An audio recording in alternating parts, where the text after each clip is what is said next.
est invoqué mon nom s'humilie et me cherche. Si mon peuple sur qui est invoqué mon nom se détourne de ses mauvaises voies, je l'exaucerai des cieux, j'effacerai son péché et son pays je guérirai.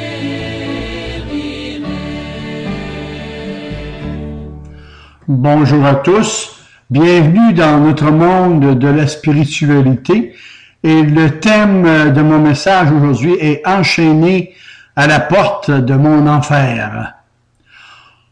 Auditeurs, auditrices, aujourd'hui je vous propose de me donner un coup de main en me suggérant des petits détails que j'aurais pu oublier dans les textes du livre des Actes au chapitre 12 et les versets 1 à 12 de mon discours. Ces textes que je vous recommande de lire au moins 12 fois pour pouvoir me suivre. Et pour résumer le chapitre 12 du livre des Actes, en fait, lui, il nous suggère une transition entre l'apôtre Pierre et l'apôtre Paul. Les persécutions reprennent à Jérusalem et là, Jacques, le frère de Jean, est assassiné par Hérode. Pierre est emprisonné, attendant son procès public le lendemain d'une fête religieuse. Mais là, le Dieu du ciel le délivre de façon miraculeuse et le persécuteur de l'Église de Jésus-Christ est châtié par un jugement de Dieu. Auditeurs, auditrices, allez-y maintenant, là, faites vos devoirs et décortiquez-moi ces textes et amenez-moi ces petits détails qui m'ont échappé pour l'analyse de mon texte. La Sainte Bible nous dit que le Dieu du ciel et le Satan s'intéressent à l'homme. Et si Dieu s'intéresse à l'homme, c'est qu'en quelque part, ce dernier a sûrement une valeur inestimable pour lui. Et la raison, c'est qu'il nous a créés à son image et à sa ressemblance. Et si le Satan s'intéresse à l'homme, c'est parce qu'il veut détruire l'image de Dieu que l'homme porte en lui et de nous rabaisser plus bas que l'animal. Le ciel et l'enfer se livrent une gigantesque bataille pour pouvoir nous posséder. Or, comme vous le savez, on ne se dispute pas un objet sans valeur et sans intérêt. Mais dans tout cela, j'aimerais savoir si moi j'ai mon mot à dire. Et de toute évidence là-dessus, je vous propose d'écouter ou de lire attentivement mes textes sur l'élection divine sur notre site Internet ou sur YouTube. La doctrine de l'élection au numéro 3. Brièvement, j'affirme, selon la parole de Dieu, que mon salut se fonde sur une décision prise par Dieu de toute éternité, et tout cela sans tenir compte de mes choix ou de mes actions. Le salut ne s'obtient que par la grâce. C'est Dieu qui a pris l'initiative de se choisir au milieu de cette race humaine corrompue une nouvelle race, un nouvel Adam. Parce qu'en fait, les élus déchus dans le péché avaient inévitablement besoin d'un sauveur et l'œuvre de Christ offerte gratuitement assure le salut aux élus en les acquittant de toute accusation. Et de plus, lorsque Dieu commence une œuvre de salut, eh bien, il l'achève. L'herméneutique et l'homilétique. Disons-nous qu'aujourd'hui, l'apôtre Pierre va nous représenter. Donc, Pierre, comme tout homme, a un ennemi qui, selon toute vraisemblance, n'avait jamais vu ni rencontré. Cet ennemi, c'est Hérode. C'était lui le grand boss et c'est à cause de lui que Pierre est en prison. Et assurément, après la fête des pains sans levain, il sera jugé et exécuté comme Jacques. Hérode est dans les coulisses du pouvoir et donne ses ordres à ses exécutants. Nous savons tous de ce qui est derrière et caché est beaucoup plus important de ce qui est devant et visible. C'est un peu comme lorsqu'on regarde un film d'où il y a une dizaine d'acteurs visibles, mais derrière cette scène, il y a des centaines de personnes, des milliers d'heures de travail et des millions de dollars en jeu. Tiens, en passant, je fais ici une remarque. Il y a des chrétiens qui pensent que pour prêcher, il suffit d'aller en avant et tout va arriver tout cru dans le bec. Oui, il y en a qui le font. Il y en a qui ont des discours en feu, mais avec très peu de substance biblique. Et les résultats donnent ce qu'ils valent, une nourriture de lait au lieu du solide. Voici un peu ma méthode pour composer un message comme je vous présente aujourd'hui. D'abord, d'attendre dans la prière et de chercher dans la prière que Dieu le Saint-Esprit vous place sur votre cœur ce qu'il désire pour lui et non pour vous. De vous familiariser avec votre sujet, de maîtriser l'unité de la Bible dans vos textes. De plus, il vous faut contrôler les obstacles à venir, comme les problèmes de datation, les problèmes de lieu, d'origine, les problèmes de mœurs, de coutumes, de grammaire, de traduction, d'histoire, les problèmes de syntaxe, de dissertation, de structure, d'analyse, et là j'en passe beaucoup, car toutes ces questions se doivent d'être abordées et traitées par des procédés d'analyse de la science humaine sur 3 points de base: l'observation, l'interprétation et l'application. Et surtout de très bien vulgariser vos textes, de vous mettre au niveau du peuple. Revenons à nos textes. La Bible nous dit que le Satan est meurtrier dès le commencement. Et Hérode le représente très bien. Il est fils d'assassin. Son père, assassin lui-même de Jean-Baptiste. Il a une armée parfaitement équipée à sa disposition et il n'a pas son pareil pour mettre les gens en cage, en prison. Les trappes à souris, les pièges à rats et le filet de l'oiseleur ne sont que des jeux d'enfants comparés à ces pièges à lui. Par exemple, le fromage que l'on place sur une trappe à rats, c'est du vrai fromage et du bon cheddar. Seulement, c'est ce qui est autour qui est inquiétant. L'appât que le pêcheur met au bout de sa ligne, c'est un vrai ver. Seulement, il a de caché derrière tout cela un redoutable hameçon. Écoutez, allez demander aux victimes de Satan comment elles en sont arrivées là. Voici quelques exemples que je vous apporte. Quelqu'un m'a dit que je serais heureux si je gagnais beaucoup d'argent. Seulement, ce que l'on ne m'a pas dit, c'est que j'en perdrais mon sommeil et ma sensibilité. On ne m'a pas dit que mon cœur deviendrait endurci et que je perdrais la fraîcheur de mon âme. L'argent ne serait que l'appât, mais l'amour de l'argent a été la souricière de mon âme. Souvenez-vous de la fable de Monsieur de La Fontaine, d'où le cordonnier devenu soudainement riche en a perdu sa joie et ses chansons, et il s'est écrié « Rendez-moi mes chansons !» Et combien d'hommes et de femmes de mon temps ne diront-ils pas « Rendez-moi donc mes rêves d'enfant !» Deuxièmement, quelqu'un m'a dit que le sexe, les histoires obscènes, la pornographie, l'amour libre, le concubinage me rendraient heureux. Seulement ce que l'on ne m'a pas dit, c'est que Valentino lui-même était triste, et je le suis tout autant que lui. Je suis devenu le jouet de mes passions, et voudrais-je m'en sortir aujourd'hui que je ne le pourrais même plus. Je me suis moqué de la vertu, mais maintenant la vertu a du prix à mes yeux, mais elle me paraît inaccessible. Troisièmement, quelqu'un m'a dit que je deviendrais un homme si je fumais mon paquet de cigarettes chaque jour. On m'a dit que cela me donnerait un genre. Seulement, ce que l'on ne m'a pas dit, c'est que je ne pourrais plus m'en passer et que cela me coûterait beaucoup d'argent qui partirait en fumée, et qu'en plus je multiplierais par 100 les chances de mourir cancéreux.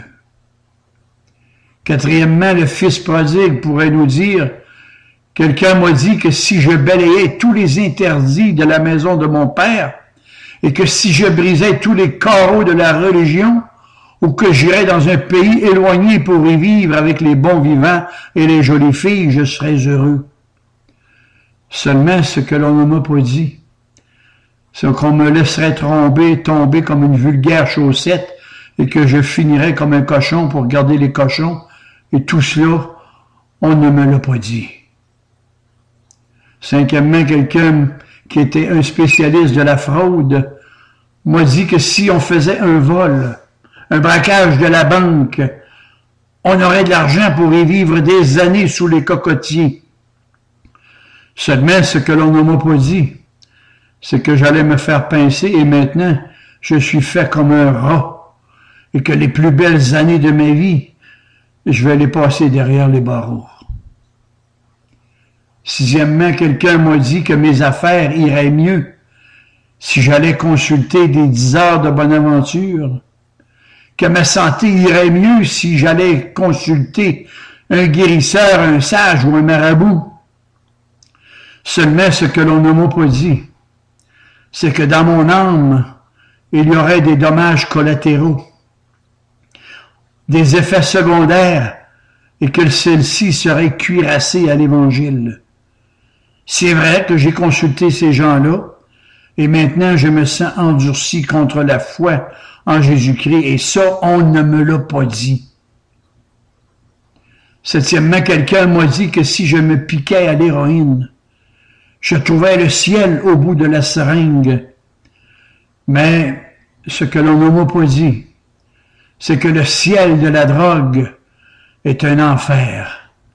Et maintenant, il n'y a plus personne pour m'en sortir. Et ça, on me ne l'a pas dit. Huitièmement, quelqu'un m'a dit qu'un verre d'alcool ne pourrait pas me faire de mal. On m'a même dit qu'il y avait un dieu pour les buveurs qui s'appelait Bacchus. Mais ce que l'on ne m'a pas dit, c'est que j'y prendrais goût et que je deviendrais alcoolique. Que je serais la risée du quartier et une honte pour ma femme et mes enfants. Faut que je vous raconte, un jour, un homme s'est présenté à la porte d'une taverne et avait en main un galon à mesurer. Il a mesuré la porte et dit à haute voix, 8 pieds de haut et 38 pouces de large. 8 pieds de haut et 38 pouces de large. Il a recommencé son stratège 7 à 8 fois jusqu'à ce que les gens intrigués soient rassemblés à l'intérieur et à l'extérieur du bar. Alors l'homme s'est adressé aux gens qui étaient là et leur dit, « Voyez-vous cette porte?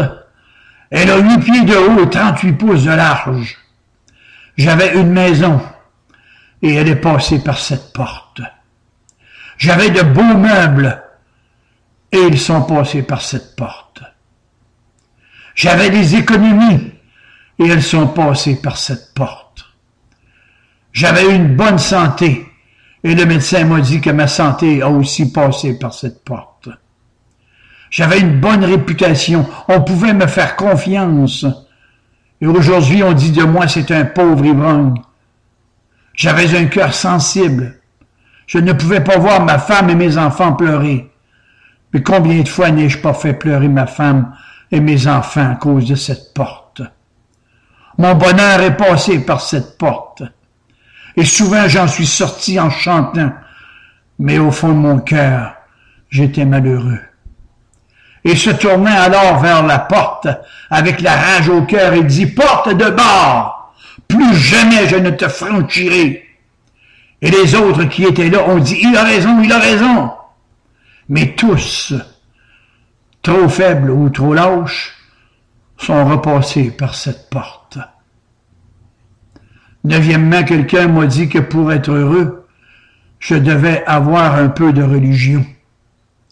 On m'a dit que je devais apprendre certaines petites pratiques religieuses, à être présent à toutes les réunions, mais ce que l'on ne m'a pas dit, c'est que ce serait comme une vaccination, d'où l'on vous injecte un peu de maladie pour être vacciné contre la maladie. Et ce que l'on m'a fait, eh bien, on m'a injecté un peu de religion sectaire, et maintenant je suis vacciné contre l'Évangile, contre la grâce et contre la miséricorde de Dieu. Et malgré tous mes efforts, je n'ai ni certitude, ni promesse de salut, ni aucune autre assurance devant la mort, devant le jugement et l'éternité. On ne m'a jamais dit que toutes les religions humaines rendent un culte purement formalisme et sans souci d'obéissance au Seigneur. On ne me l'a jamais dit. On ne m'a jamais dit que ce sont des cultes ayant un caractère faussé à Dieu, un caractère artificiel et superficiel. On ne m'a jamais dit de m'humilier devant sa majesté céleste. Tout ce qu'on me disait, c'était qu'en quelque part, il fallait toujours faire quelque chose pour mon salut, comme faire une petite prière, de s'avancer en avant lors d'un appel d'un prédicateur, de suivre rigoureusement la Constitution ou la charte de l'Église, et j'en passe. On ne m'a jamais dit ce que le Seigneur voulait me dire, lui. Un jour, un scientifique a dit, « Je suis croyant en deux seuls points. Je crois en Dieu et je crois à la science et non aux religions humaines. » Mais y a-t-il un moyen de s'en sortir? Revenons à la Bible et voyons pourquoi que ceux qui sont pris dans ces filets, de ceux qui sont pour ainsi dire emprisonnés à la porte de leur enfer et qui ne peuvent plus s'en sortir, par exemple, par eux-mêmes. Acte 12 et le verset 4, il est écrit qu'il y avait 4 escouades de soldats, c'est-à-dire 16. Il y avait 2 chaînes qui liaient Pierre et 2 soldats qui le gardaient. Le verset 10, il y avait une première porte et une première garde. Ensuite, une deuxième porte et une deuxième garde. Et en plus, il y avait les portes de la ville. C'est-à-dire que Pierre n'avait aucune chance de s'en sortir, et nous aussi d'ailleurs, car notre situation spirituelle est 1000 fois pire que celle-là. Nos ennemis sont plus nombreux et plus puissants que ceux de Pierre. L'Évangile nous rapporte l'histoire d'un homme qui était possédé par une légion de passions, une légion de démons, une légion de penchants. Et si je me réfère à la légion romaine, cela fait 6000 défauts, 6000 passions et 6000 gardiens infernaux pour vous garder enchaînés, emprisonnés. Mais quelque chose de plus grave, c'est que cet homme que Pierre représente, c'est chacun de nous. Les hommes et les femmes de mon temps dorment au gaz somnolent du diable qui vous a anesthésié par votre propre convoitise, et le temps passe, et le temps passe. Tous sont inconscients que l'heure de la comparution devant Dieu s'est dangereusement approchée. Et entre eux et le jugement, il n'y a plus qu'une nuit, que quelques heures, une dernière aube, et ils dorment. Ils dorment alors que leurs gardiens ne dorment pas, eux.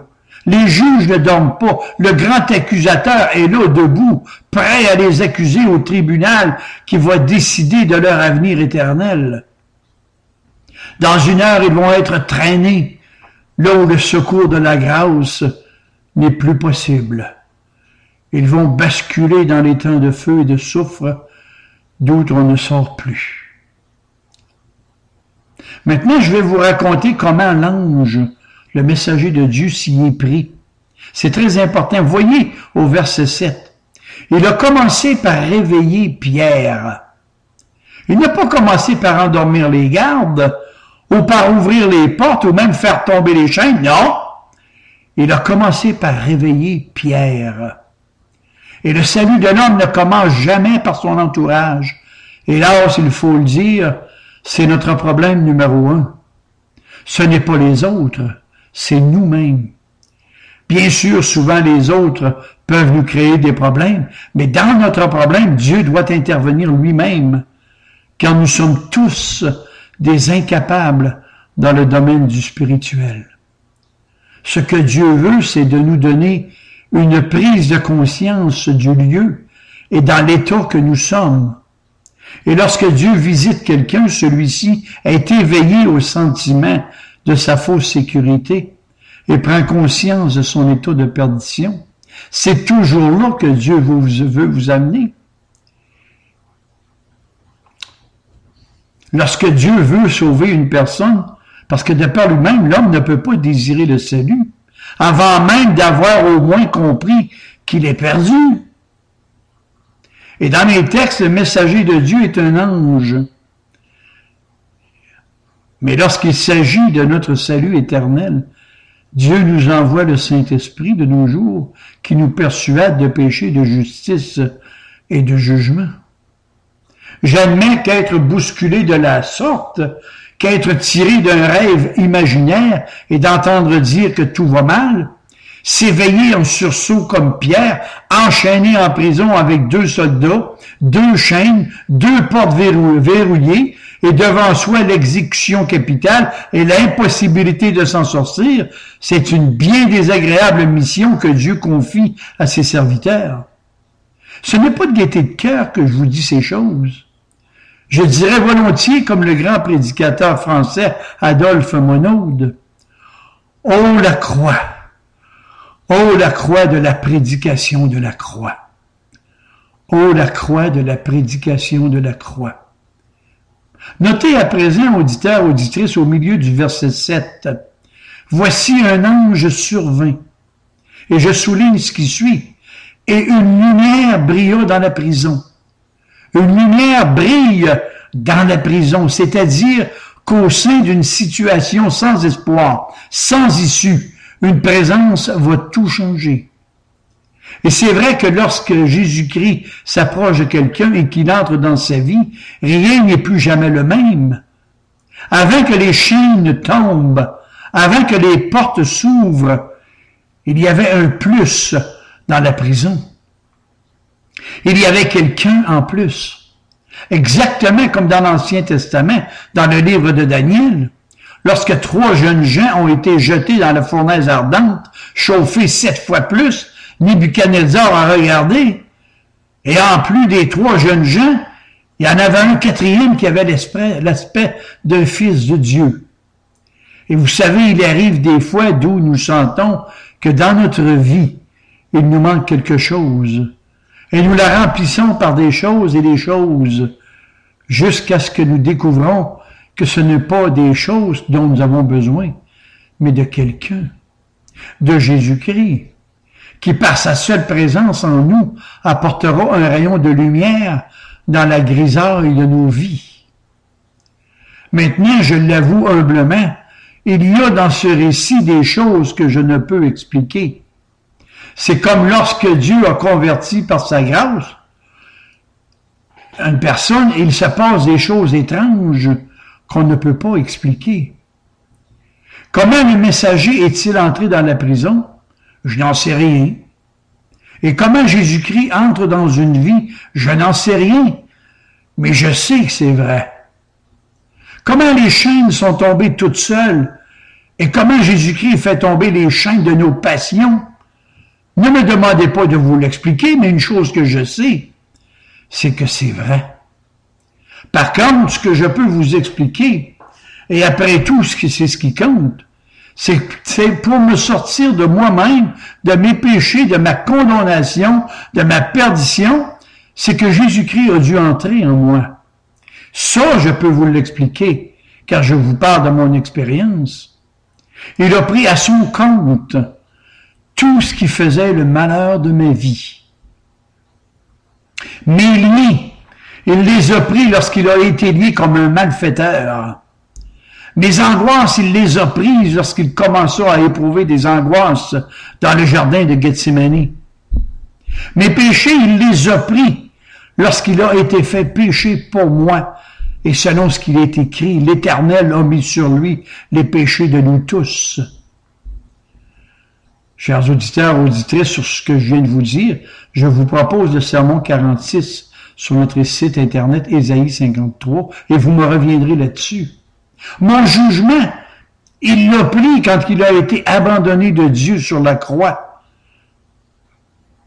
Lorsqu'il a dit, mon Dieu, pourquoi m'as-tu abandonné?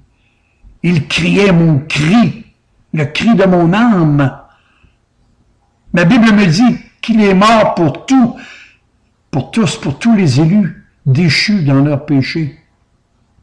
C'est-à-dire que par Jésus-Christ, tout ce que réclamait la rigueur de la loi divine face aux accusations de notre adversaire, le Satan, tout a été réglé. Tout a été payé. Tout a été expié. Et devant la croix de Jésus-Christ, d'où il nous remplace et prend notre châtiment, les accusations de l'enfer tombent. L'enfer ne peut plus rien, jamais réclamer, car Jésus-Christ s'est écrié pour eux. Tout est accompli. Tout est accompli. Voilà le pourquoi de la lumière pour Pierre, quoique encore dans sa prison. Voilà aussi le pourquoi des chants de louange de Paul et de Silas en prison. Voilà aussi le pourquoi, cloué sur une croix, un brigand mourait dans la paix, en entendant dire pour lui, aujourd'hui même, tu seras avec moi dans le paradis.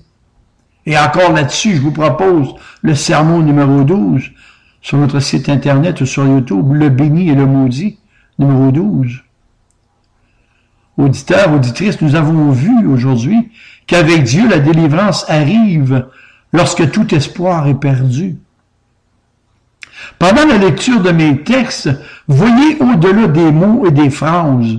Vous avez sûrement entendu une voix qui a parlé à votre cœur et à votre conscience. Mais c'était celle du Seigneur, pas la mienne. Et durant cette lecture, vous avez eu le temps de prendre vos dispositions intérieures. Tout est en place maintenant. Tout est clair dans votre esprit. Et rien de ce qui vous serait utile pour être sauvé n'a été négligé. Et il ne vous reste plus qu'à faire comme le fils prodigue des évangiles. Allez à Jésus maintenant, car il est l'unique espoir du salut de votre âme. Amen et amen, et que le Seigneur vous bénisse abondamment.